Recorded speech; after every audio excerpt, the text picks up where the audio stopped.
Hello, welcome to Ready, Set, Grow. We are going to be getting rolling soon, and I'm just going to get everything set up for you, and then we will be back at top of the hour, depending on where you are in the central time zone. That is at 9 o'clock.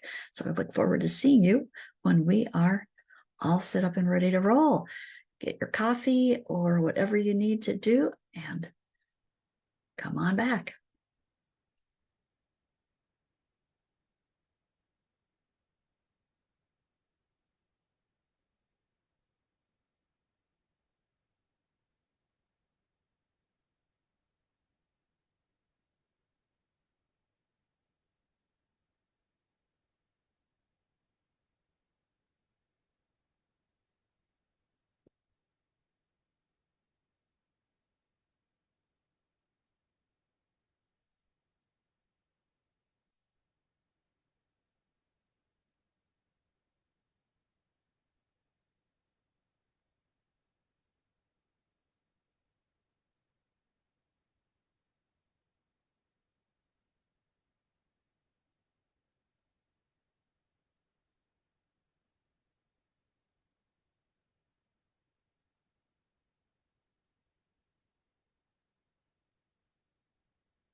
We are about a minute away, in case you're wondering why I'm just sitting here. I thought I would come back on and be ready. All right, now it is 9 o'clock and welcome to Ready, Set, Grow. Today we're going to talk about revenue streams and different ways to add to your revenue and make more money. And of course, as always, we get started with our kinesiology. Instead of pulling up my PowerPoint again and going through all that, I think we'll just get started. So I'm going to stand up here, and as you are able, please stand. If you're not, stay in your chair. And again, what we want to do is our kinesiology so that we connect. All right, I'll talk here. So that we connect both hemispheres of our brain. And if you'd rather just stand up and do some jazzy dance and rock and roll, whatever, go for it. I like to use applied kinesiology because it's the only technology that I know of that connects both hemispheres of the brain. If you get up and rock and roll, that engages the brain, doesn't necessarily connect both sides. All right, more than you wanted to know, right? So stand up if you're able, and we're going to do the crisscross first. So that is elbow to opposite knee. All right. So we're going to do some of those. And if you're not able to stand, you can do this from your chair and you can just simply tap the opposite. Okay, so right elbow to left knee and vice versa. And we only do a few of those. I think we're good on those. Now remember, because of how my office is set up, I can't quite get back. Here's the next one. Put your hands together. We're going to do a figure eight. All right. Remember that one? We'll do a few of those. It's a pretty easy way to get your brain working more effectively, isn't it? All right, now this one that gets a little confusing, back of the hands together, lock your fingers, and it's almost a push out movement. Push, bring back in. We'll just do 3 of those. Back of the hands together, link your fingers, push out, bring back in, and one more time. Link the fingers. I'm not linking. Push out and bring back in. All right, we are ready to, I was going to say rock and roll, maybe just roll. And thank you for joining in today. Happy to see you. And let me bring up my screen.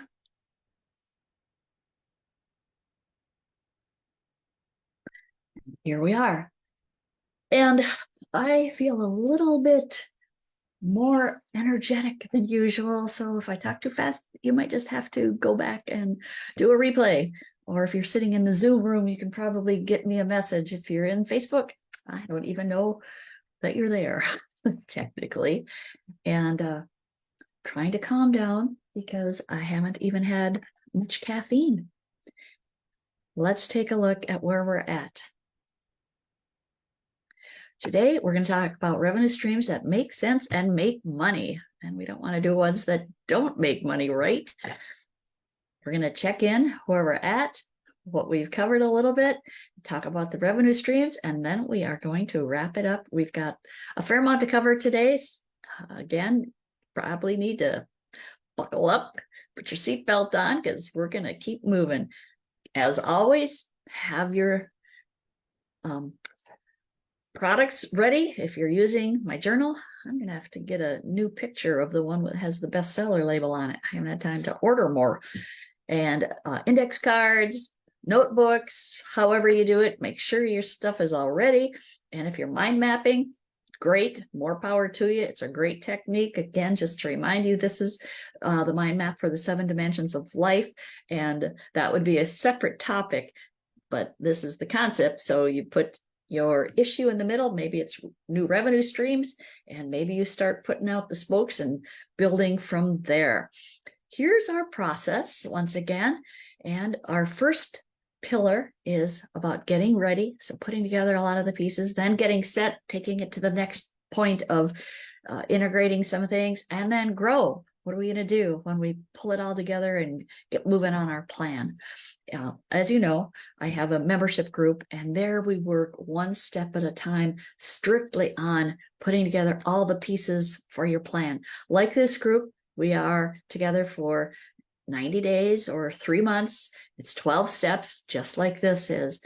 And the main difference there is we're more hands-on, and our whole purpose is to get everything ready. So you've got your game plan laid out, you got your roadmap. In this session that we're in here with Ready, Set, Grow, we are not quite as hands-on. I'm going to have you do some more work today because I am a GSD, get stuff done. And there are probably some people that are GNDs, get nothing done. And then there's that whole middle range. And not sure where you are at. And if you know that I'm a GSD, that you probably go, that's why she gets a little bit crazy sometimes.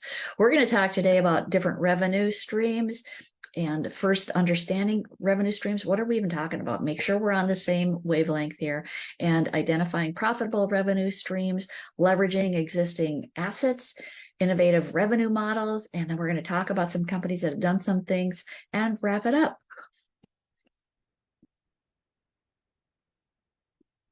Let's talk a little bit about setting the stage here.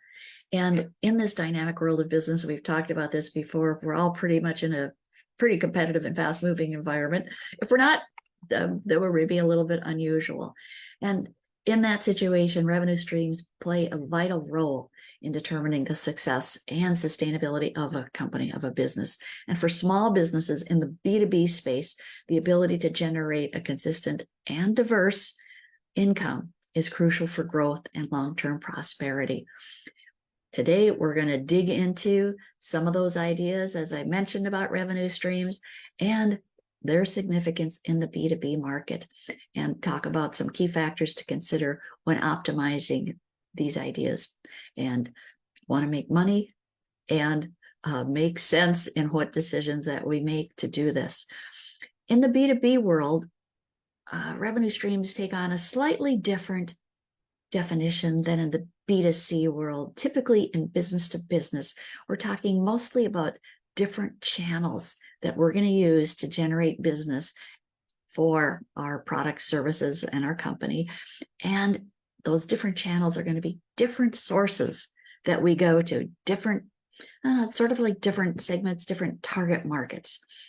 And it's even more crucial to be really good at this when you're in the B2B space, because typically your market in the B2B space is smaller, it's more specific. You might have a specific niche, you might have specific industry or industries that you work with, and you want to optimize your revenue streams, and we want them to be tailored and strategic. Where in the B2C world, in the consumer world, companies are often targeting millions, and that has its own challenges. However, it's really, really different when you're dealing with a mass market and millions of people, because there's going to be more that are going to be interested in your product or service. And when you're in the B2B world, it's usually a smaller population that you're working with. Today, we're going to talk about a variety of things, and you'll see that we're repeating or digging into some ideas that we talked about before, maybe with a slightly different slant, because now we're talking about the revenue side. And before, we might have talked to some of these topics as far as building loyalty and building other relationships. So we're taking this and kind of moving into this direction, specifically talking about revenue streams. And as we know, in a B2B company, in particular, reliance on a single revenue stream can pose some significant risks for a business. In fact, if you go to a bank and you've got a concentration, that is a red flag for them if you're doing any bank financing. Just a little tidbit for you there to keep in the back of your mind. Economic shifts and changes in customer preferences and industry disruptions can severely impact a company if you are really heavily reliant on one income source. And diversifying those revenue streams is essential for mitigating risks and ensuring a more stable future. And for small B2B companies in particular, diversification will help build resilience against market fluctuations and increases the chances of consistent revenue, even during some challenging times. And having things level off. As the smaller businesses, if you're a solopreneur, you know that it can be a bit of a roller coaster ride. If you can do anything to level that off, that is a great strategy, and of course reduces your stress as well. So when you can expand your revenue streams, your company can better weather economic downturns and gain a competitive advantage in the market. And last I heard, listening to an economist actually this morning, was we're looking at a soft landing. Well, there's so much uncertainty that I think we just need to do the best we can to be super prepared and have a great strategy game plan in place. I want to talk a little bit about the difference between one-time transactions and recurring revenue. We'll talk about this in a little bit more detail.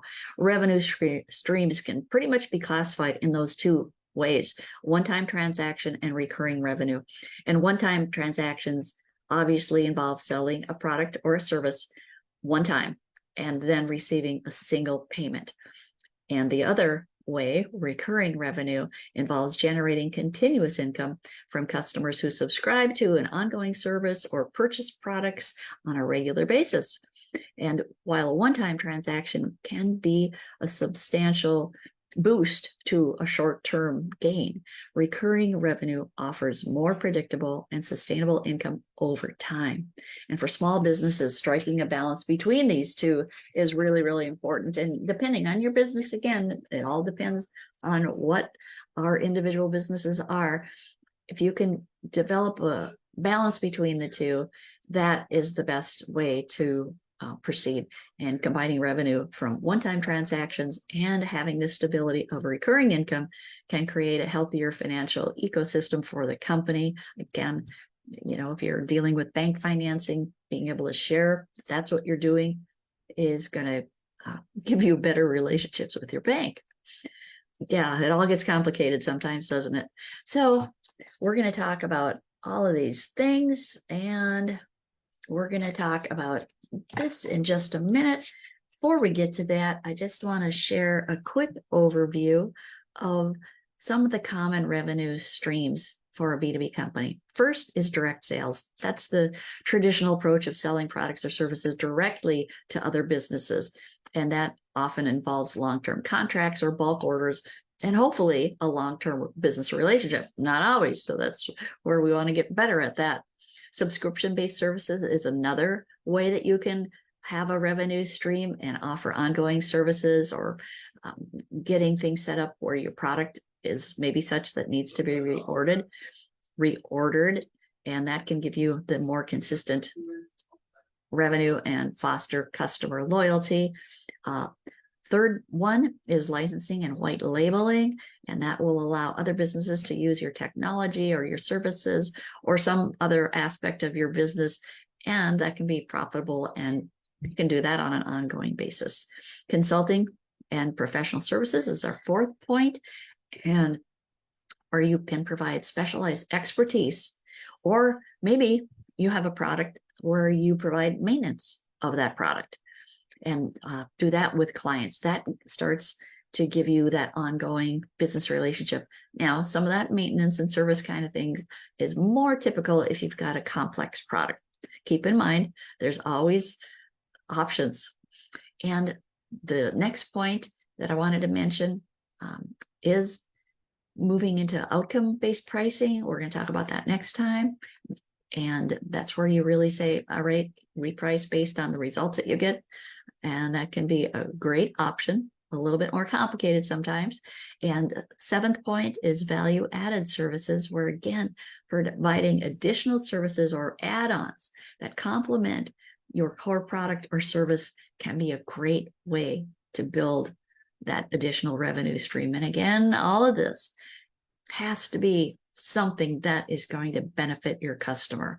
Now, that seems like that's obvious, yet sometimes we forget some of that, and we get maybe a little bit more aggressive on thinking about what we're going to do for me, for my company. The last part that we're going to talk about is partnerships and referral programs, and where you can collaborate with other businesses to establish referral programs, or separately put together a whole referral system to expand your customer base and share revenue. We're going to talk here about some things to put together your revenue stream and really take a look at it. And you know that I am really, really big on talking to customers, talking to prospects, making sure you get all the information you can so that you are better informed for any decisions that you're going to make in your business. So obviously, that's how we're starting off on here. And you need to have a strategic approach to any additional revenue streams, any additional markets, any of the things that you're going to do that we're talking about here today. First thing then is to do your market research and competitive analysis. And we need to understand the market landscape and identify any gaps or underserved areas that this can reveal some new revenue opportunities. Hold on a second here. So we'll dig a little bit more into that in a minute. And assessing customer needs and pain points. So again, we got to really find out what's going on, what do they need, where are they struggling, get all that information, listen to customer feedback, talk to customers, talk to potential customers, anything we can do to get that information. And we're going to talk about understanding the total addressable market. And I'll give you my cynical view on that. And fourth, identify niche markets and specialization. Remember last time we talked about segmentation and what that means. And we talked about differentiation and how to be really, really clear and stand out in the market and narrow it all down. The more you can be unique and stand out from the competition, yeah, you know the answer to that, the more profitable your business is going to be. And of course, when we're looking at these other ideas, we need to do a cost benefit analysis. Is this going to be a profitable thing? What makes us think so? How do we come up with all of this? We're going to look at these ideas, and this is really the backbone of a small business and having financial success. When we can diversify revenue sources and balance those one-time transactions with recurring revenue and be strategic in optimizing our revenue streams, that is going to help us have sustainable growth. We're going to be more profitable. We're going to grow. We're going to be more successful. And understanding your target market, listening to customers, and exploring those innovative revenue models, that is what helps a B2B company not only make sense in coming up with these new revenue streams or different revenue streams and profitable income, it also is going to position our companies for success in that competitive business landscape we're in. And I'm shaking my head because it's pretty competitive for most companies out there. If you're not in a competitive environment, hey, you're doggone lucky. Let's talk then a little bit more about the 5 steps to put together and evaluate these revenue streams. So the first thing is to do your market research and competitive analysis. We talked last time about market segmentation. Again, go back and write down all the details about your best customers, your best target, and get that in writing. Put that down on a piece of paper. Look at demographic trends, look at size of company, look at the needs, their pains. What are they talking about? And if you need some help on that, hey, artificial intelligence can be a great resource. And as a little aside, ChatGPT recently went to 1 million subscribers. Can you, or 100 million subscribers. It is pretty much crazy out there. Look at doing a competitor analysis or a competitor assessment, as I call it here. And you want to analyze the strengths and weaknesses of the competition, because that's going to help you identify any gaps in the market and areas where you can differentiate yourself. So right now, look at the current competition and see where there's some gaps, where are there some holes. What I would do is I would make a table or a grid, and across the top, put the name of the company, put your company or your company at the end, first or last, and put company A, B, C, whatever their names are. And then on the vertical axis, put some things like, what are their strengths? What are their weaknesses? And how do they differentiate? What are their competitive advantages? How do they position? Any of that you can define and do the best you can. You're not going to probably be perfect at this and know the answers to all this. It's okay. And the very last thing, if you are able, is to put the gap. What are these other companies missing? And then it comes over to you of, are there things that these other companies are missing that you're really good at? Or maybe you can develop that aspect or that particular expertise. If it's something that's expertise related, again, do your cost benefit analysis, and we will get to that. That's how I would do that. And if you can, it's great to get some help. You can do a ton in artificial intelligence. If you need help with that, let me know. I do a lot of work in that area. And the other way to do this, because I use AI a lot, like I was on there doing, I think I was on 3 or 4 times this morning already. And the other thing is, if you can make friends and get some connections in a local business program, generally the university level, I would say university college level. And I have had the best luck with people in grad school. That doesn't mean they're always available.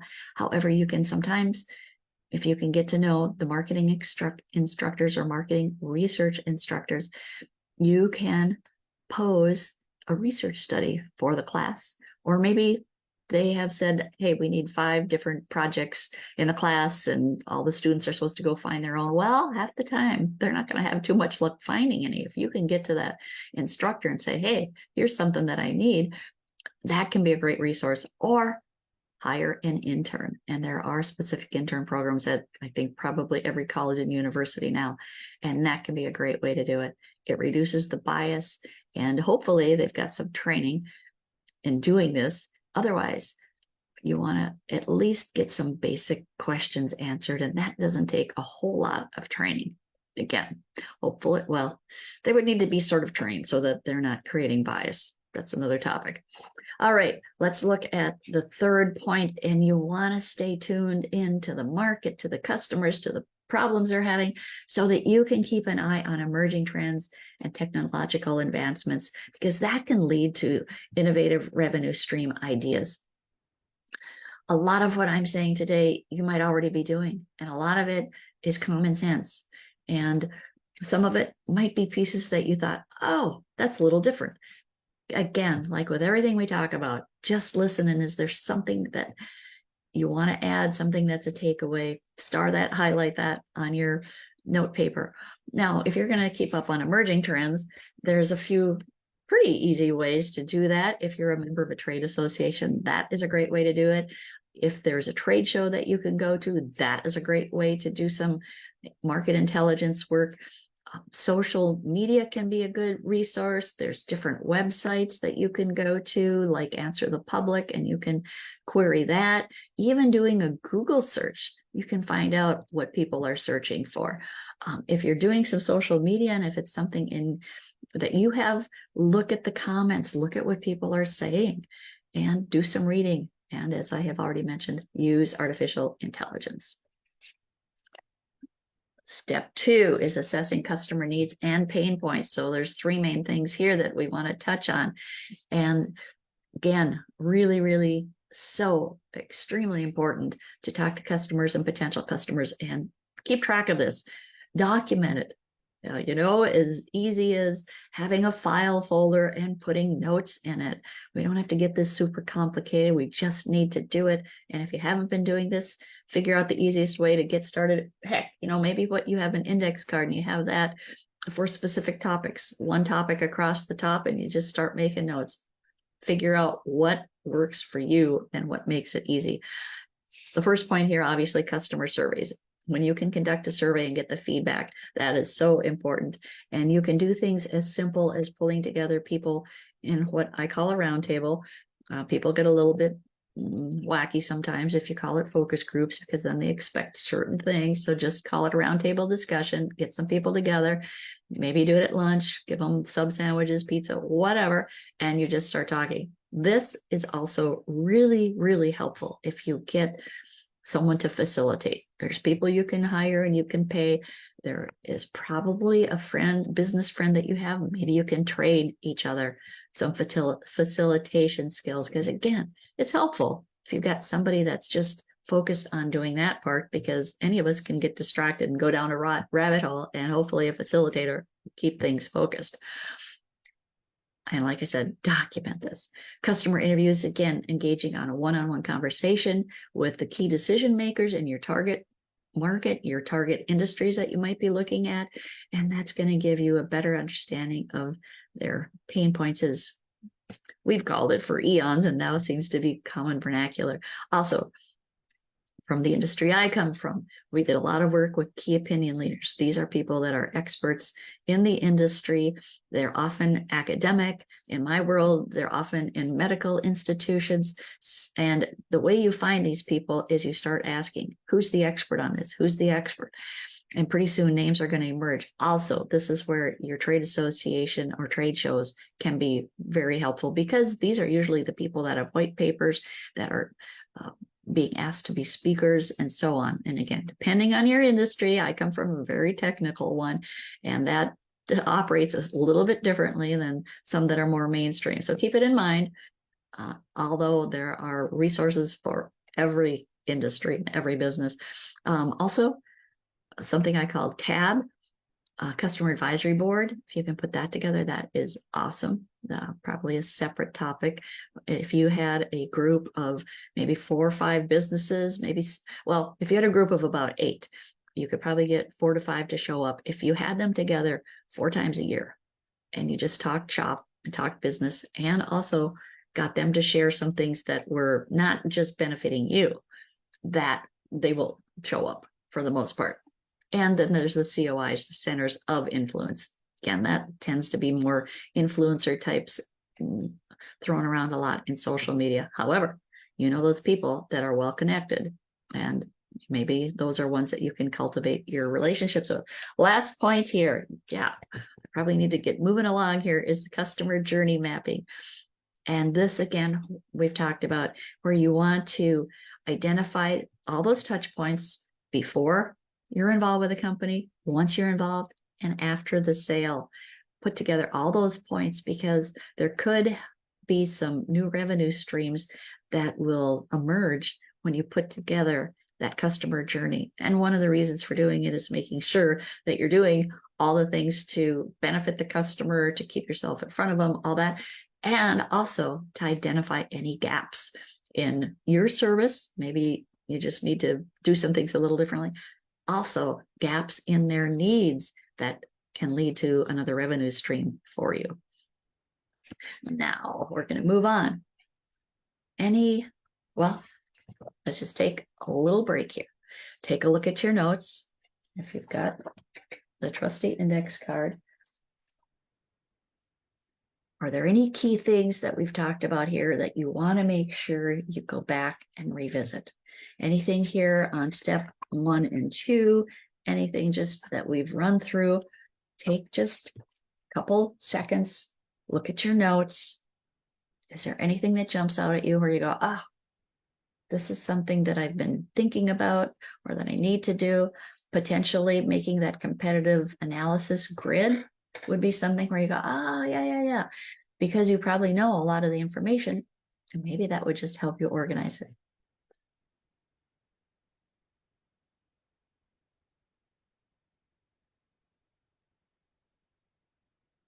All right. This is one of the things that kind of makes me frustrated, because people throw out a lot of lingo, and then what does it do? It just makes it more confusing, and sometimes make us feel like, why do I even bother? Here's another thing I have to do. Well, I think what I'm going to do is put together the definitions that I'm going to share with you, and put that in a document that you can go look at. I did some research on this morning. Gartner's credited with coming up with this concept, and then another person named David Montgomery is credited with it. I don't think he was part of Gartner. I'm going to do a little more research on that. Gartner's a really good research organization, Gartner.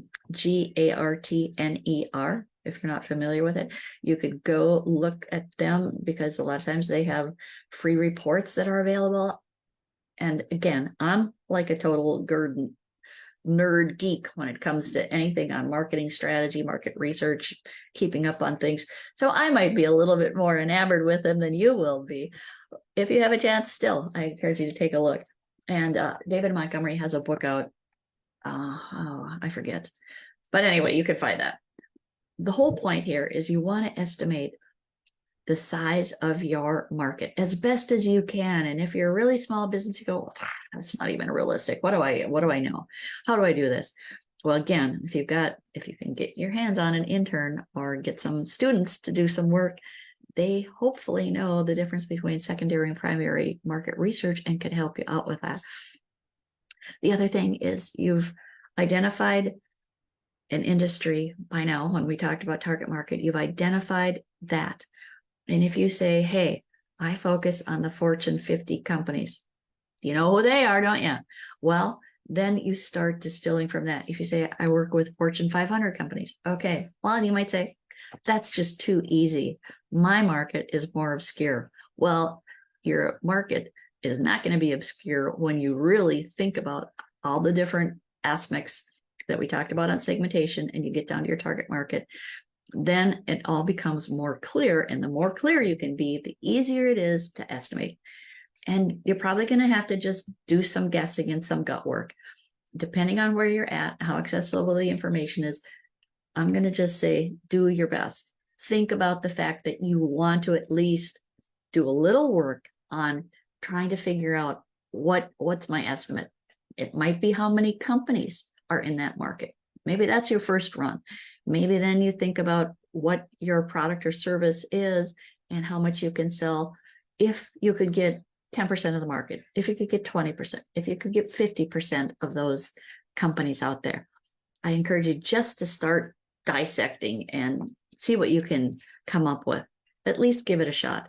And then look at some growth rates. If you've been in business for a little while, you've got some history. So look at your history, look at where there has been opportunities. And again, so much of what we need to do is really look at things and get a little more data, get a little more analytical. And when you're busy running your business, that probably seems like the last thing you have time for. Just take 5-10 minutes and start doing some of this. If you put 5 minutes every morning this week on some of this, you would have great progress by the end of the week, because if you just take a 5-minute blast and you put down everything you know, you will be impressed with what you know and what you can get done.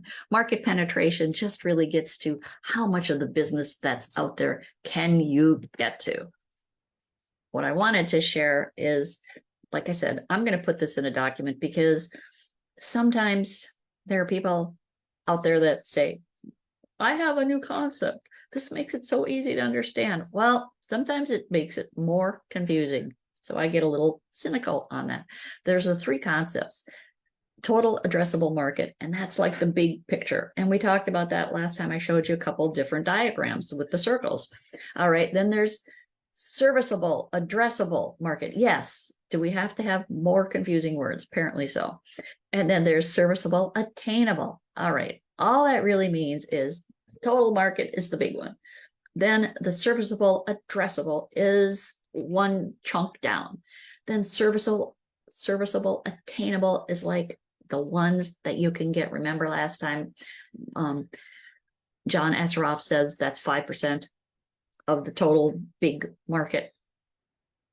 I've got a couple pictures to show you. If you look at it this way, you would say total addressable, that's the biggest piece. Then it comes down, down, down.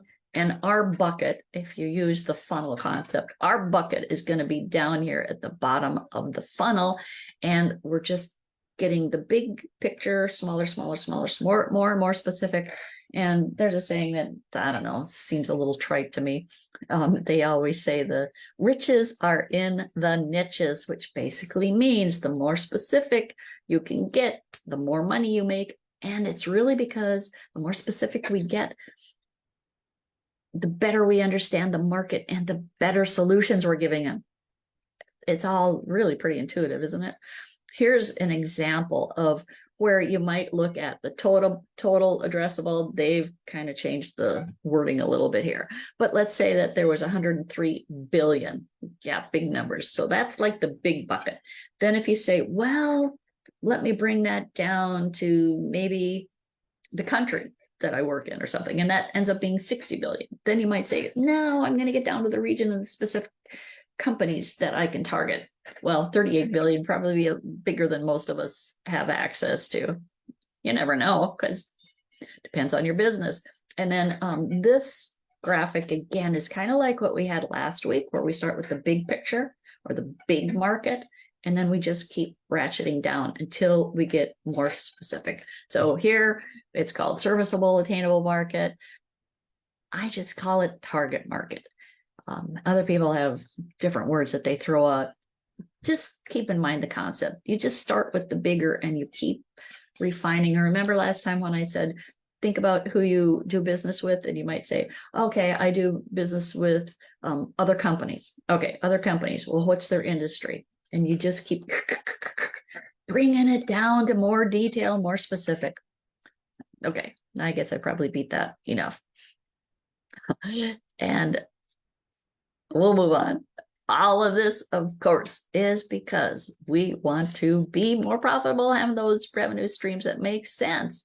Step 4 in this whole process of figuring out where are we going and who am I going to do business with is to identify niches and specialization. And for a small business in particular, focusing on niche markets and specialization can lead to more profitable revenue streams. I think I've probably said that about 5 different ways so far. And you want to identify on areas where your company can excel and offer unique value. Okay, where you can stand out, where you are really, really good. And this allows you some things we've talked about before: premium pricing and reduced competition. You can charge more because what you're doing is more unique and they don't find this anywhere else, or they don't have other options other than you. And hey, if you're the only option out there, that is just Jim Dandy. And you are maybe not the only one. However, you want to be the best at solving the problem for your target market. A few things here we want to think about here is your industry expertise. So again, you want to leverage your company's expertise. If you're a solopreneur, your expertise particularly, and your experience in specific industries. And then you can attract clients seeking those specific solutions. A unique value proposition, again, really part of differentiation. So define a clear and compelling value proposition that sets your company apart from the competition and resonates with the target audience. Again, we've said that in a few different ways. And then market demand. You want to find a niche where there's a sufficient market demand to support your revenue goals. You don't want to just go after something where there's not much opportunity. And hey, that happens. It's not difficult to do that.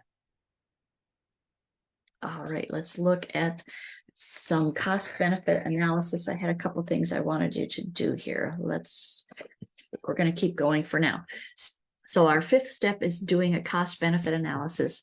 And again, just do the best you can, because you might say, the financial stuff, that's not my strength. Okay, go get some help with it.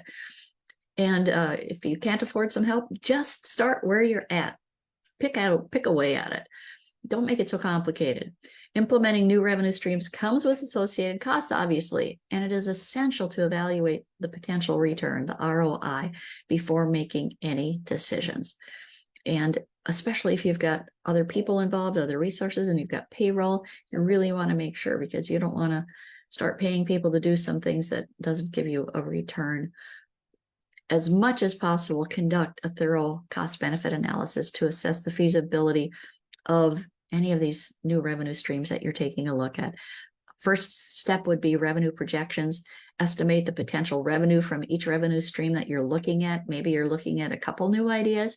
Do that based on market demand and pricing models. And again, a lot of this will come from your research, where you've tried to determine, is there a need? How big is the need? Where is the need? What are they willing to pay? There's a few basic questions that we really need to answer when we're doing this.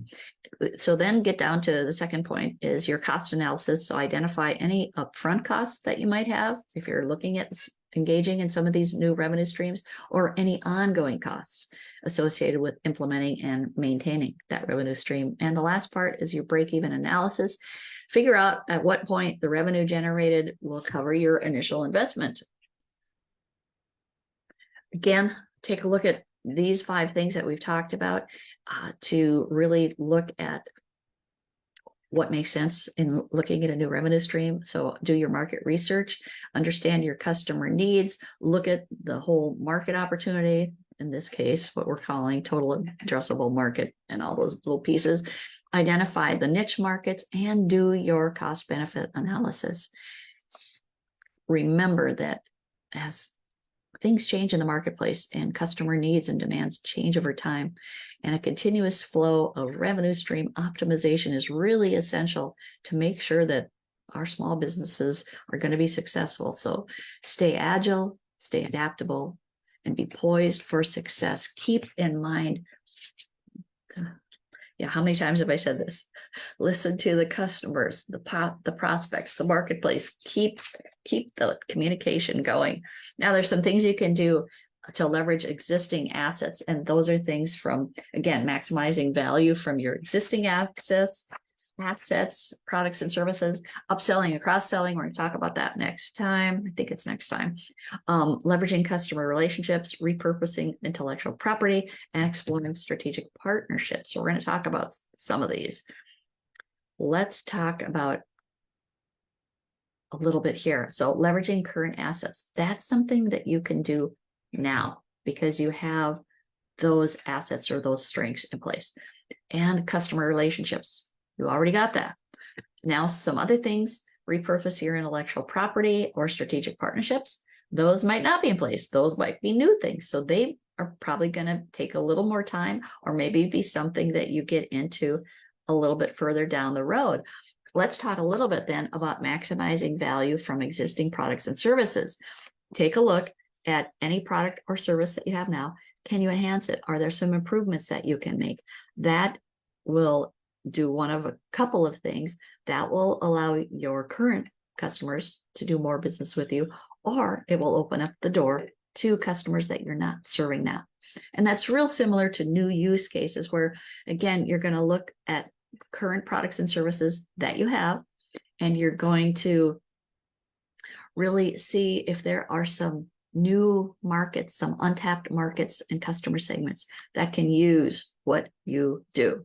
And in fact, a lot of discussion on artificial intelligence is to look at use cases. Well, where would you use artificial intelligence? Or is it going to help your business? That kind of thing. So this is kind of on the reverse side of it, looking at where other companies can use and benefit from your products and services. Bundling and packaging. Sometimes we don't think about this, where we might create a product or a service and offer additional benefits that will save money for our customers. Now, it might cost them more to have, let's say, five that we offer. However, if they had to buy all five of those separately, it's going to cost them more. So if we can package or bundle, they get a better solution, and overall, the price, instead of buying all five, is going to be a better deal. Take a look at that. It's easy to overlook and not think of these ideas. Product and service customization. Again, in the B2B space, a lot of our work is customizable, and take a look and see if that's something that you can do with your current products or services. All right, just take a minute here. Kind of blew through a couple points here. Again, some of this we've talked about before, and some of it is not probably all that unusual or unique. Is there anything that jumps out at you where you go, yeah, I like this idea. That's a good one. I'm going to take my highlighter. I'm going to mark that one. I'm going to star it. I'm going to put arrows. Whatever it is you do, mark that now.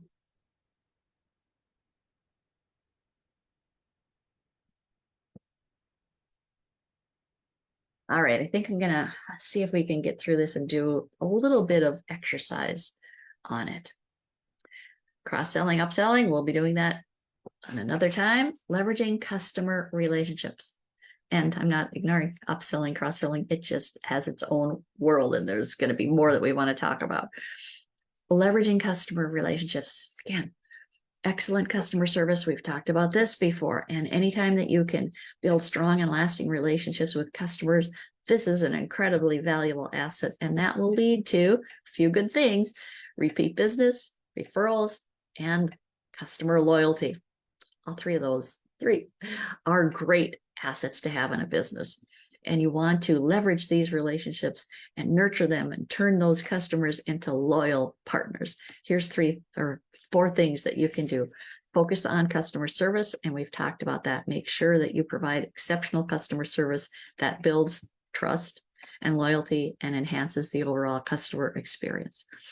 And then customer engagement. Engage with customers through personalized communication, feedback. You can use surveys, you can do other things, and regular updates. And here we're talking about engaging with customers. Use your email. It's 40 times more effective than social media. And use your email and put together an email nurture program. You may want to tier your prospects and your customers where your top ones get more contact and more service. If you've got things automated, then it's a lot easier. And if you've got a CRM, yeah, I was going to mention HubSpot, but we'll keep going. Loyalty programs. And also think about this. I know that a lot of times this is a B2C idea. That doesn't mean we can't come up with an idea to use it in a B2B sense. So think about implementing any kind of loyalty program that will reward your customers for their continued support and patronage, for their continued business. Think about it. And then customer advocacy. Encourage your customers to become brand or company advocates and refer business to you. In fact, there is now kind of a specialty called referral marketing. All right, just a moment. 15 seconds. Anything there? I'll put that screen back up. Anything there where you go, oh yeah, I've been meaning to do this. Ah yeah, this is the one. Anything here grab you? If so, mark it, and we're going to move on. And again, like I said, a lot of this is not difficult or technical, and you might be doing some of it or thought about it. It's just see if there's 1 or 2 ideas from today where you go, yes, that is the one that I'm going to do. It's going to make a difference. And here's why.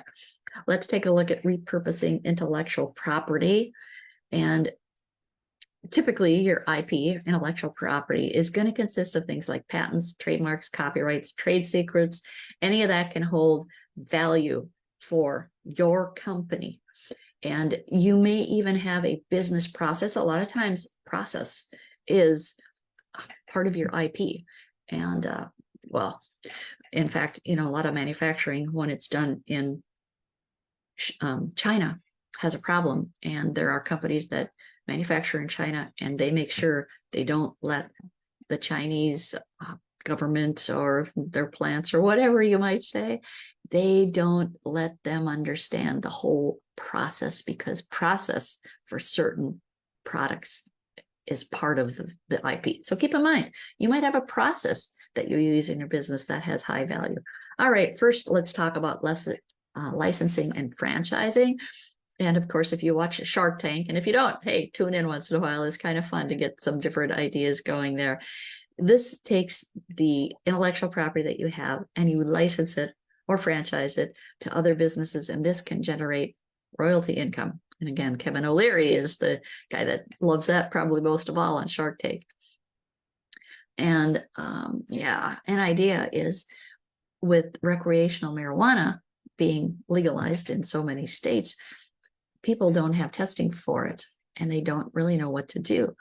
If you were a science person or had a friend that was a really great biologist, chemist or something, and could come up with a test, you would probably have a heck of a lot of business, and you could license that to other testing organizations. You could go to the bigger companies and potentially sell to them. And think about just that little parallel. What is it that you have that you could license and create income that way? White labeling is the second point, and that's often where we have something that we've written and we allow another organization to put their name on it, often used in franchise businesses where people use the articles that have been written by the franchisor to promote their business, to show their expertise and that kind of stuff. It might be seminars, it might be, there's a lot of people in the seminar world that do train the trainer. That seemed to be a bigger deal in the past. I don't hear as much about it now, but I might be out of the loop. And anyway, with that idea, you are training people on your particular technology. Another idea is joint ventures and partnerships. And sometimes we don't think so much about that. And that we want to find other companies that have access to customers that we might like to do business with, but we don't have access to them. And we've got complementary products or services. Well, that's where you want to team up. And in particular, strategic partnerships can be a great option to consider. Let's take a look a little bit here where you might have complementary products or services that work well with another company, and you want to be complementary. And of course, you have to be able to trust people and all of that. For my business, I'm particularly working on strategy in how to grow a business. And when I get down to the nuts and bolts, we might be talking about the whole distribution channel. We might find out that they have a gap in their sales training or in their sales process, or they might have a gap in their communications. Well, I'm not going to do that work because that's very specialized. And I might say, hey, here's a really good person that I think you want to use for sales enablement. Maybe they need some sales training. Maybe they need to do some evaluation in the hiring process of their salespeople. That's just on sales. So I could team up with somebody who does that. I have different companies that I'm pretty close to that can work on the digital side. So let's say we get all through my part of working on the strategy. I go, we need to bring in somebody that's got this particular expertise for your website, for your social media, whatever it might be. Keep in mind that that's an opportunity for you. Market expansion is our second point here. And you want to collaborate with partners a lot of times to get into a new geographical area or a new market, a new industry. And a lot of times it's going in that vertical where you're compatible and yet different. So you're going after the same target, and maybe you're in the door first and then the other company comes in, or maybe they come in first and then they bring you in for more specific work. Technology sharing can be another area where maybe you've got some particular technology or the other company does, and you can team up to benefit each other. And resource sharing, where again, you might pool your resources and say, hey, I'm going after machine shops. I know you are too. Let's team up. You're doing HR, I'm doing strategy. Let's see if we can maximize our time and get each other involved. And again, it has to solve a customer problem. There are lots of ideas. Anything jump out at you here? I'm going to give you a story about Best Buy. So Best Buy is a pretty savvy company. And do you remember when they were getting beat up by Amazon? And so was Circuit City. Do you even remember Circuit City? Well, they are gone, aren't they? And who's still here? Best Buy. Best Buy has been pretty nimble and listened to customers and figured out what they need to do to be in business and be different and compete with the big guy, Amazon. Now, we won't get into if you like Amazon or don't, or if you like Best Buy or if you don't. One of the things that they have is they have a product that is called Total Tech. I had some notes on that. I guess I'll remember it. Total Tech. And I'm not sure if you're a Best Buy customer, if you know about that, but Total Tech is a really kind of an interesting thing. It's a subscription, all right? And you think about, well, Best Buy, they sell appliances, tech stuff, a variety of things. What the heck would I need to subscribe? Well, you get Total Tech, and that gives you free 2-day, if they still are doing it all this way, free 2-day shipping. You might get a warranty or an extended warranty, and you'll get free setup of your equipment. Like if you're putting together a music system, sound system, video, audio, whatever, they will come and set it up and make sure it all works. So a lot of people buy the service because they think, wow, this is great. I don't have to worry about it. I don't know about you, maybe you're a tech person and you love putting all that stuff together. There are a lot of people that don't and don't have a clue. This gets them another revenue stream and gets their customers more loyal, right? Think about it. This is a great idea. They also have a company credit card. And even though most of the profits on that go to the credit card company, it does a couple things. Typically, when people have that credit card with a credit limit that's up there, they feel like they can spend more money. So they do. And there's also some rewards associated with the Best Buy credit card. So people feel like it is a good thing. There is, I believe on this one, also they extend the payment of the product And maybe you don't have to start paying until January. Yeah, when I've got the Macintosh computer, the little laptop, that one I can return until I think it's the end of January. And I've already had it probably a month, haven't had time to figure out how to use it yet and get everything installed. So think about what can you do? What can you learn from a company like Best Buy?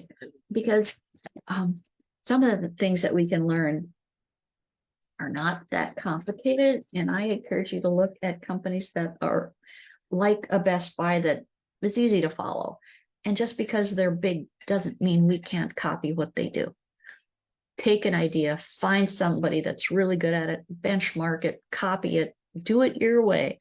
There's a company I wanted to share, Terry Tech. I'll do this quickly. It's a small IT company, and they again were dealing with a lot of one-time project-based contracts for their revenue. So of course their cash flow was inconsistent and they had limited growth opportunities, and they finally said, we need to do something different. So what did they do? Okay, I don't have a slide that tells you what they did, and that's okay. So we're going to talk about Terry Tech just briefly here. They came up with a couple different ideas. They said, all right, we're going to license our software and white label, because they had some proprietary technology. So they did that. They did about 3 different things. The other thing that they did was they went into managed services and consulting. So they found a way that they could sell this product, their software, and then have the additional services. It can be training, it can be onboarding, which then might lead to training, or they might become one of the same, and some ongoing consulting services. And they also used, don't think I mentioned this, subscriptions. What happened is then by diversifying their revenue streams, they grew more, they had great growth, and it helped help level off things. And their subscriptions and their recurring contracts, that ended up accounting for 40% of their total revenue. And before, they had 0 going on in that particular revenue stream. So it's pretty remarkable how things can change.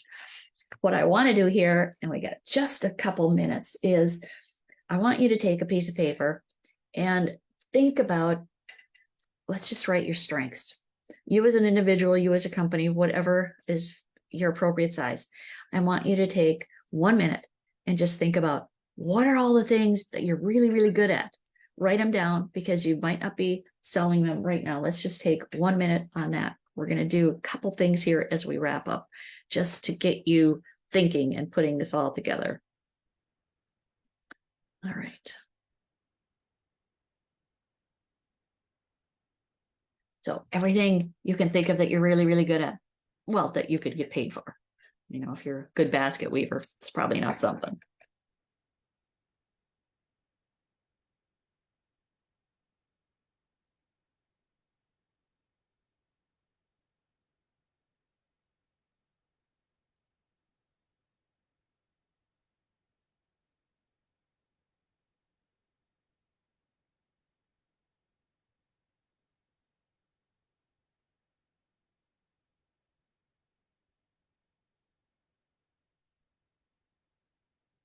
All right, we're about out of time on that one for a minute.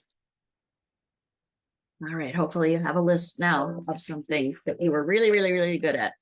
Now look at those, and let's take about 30 seconds. Look at your list and look at that and go, which of these things that you're really, really good at does nobody else do? Okay, highlight those, star them, whatever.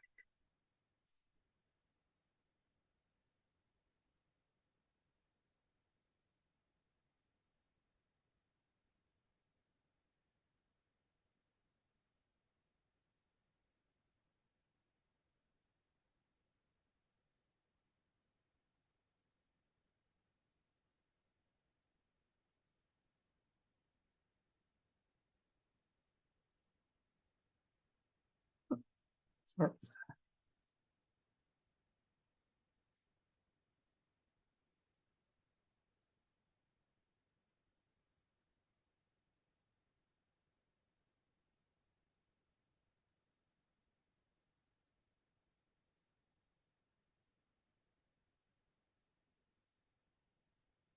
All right.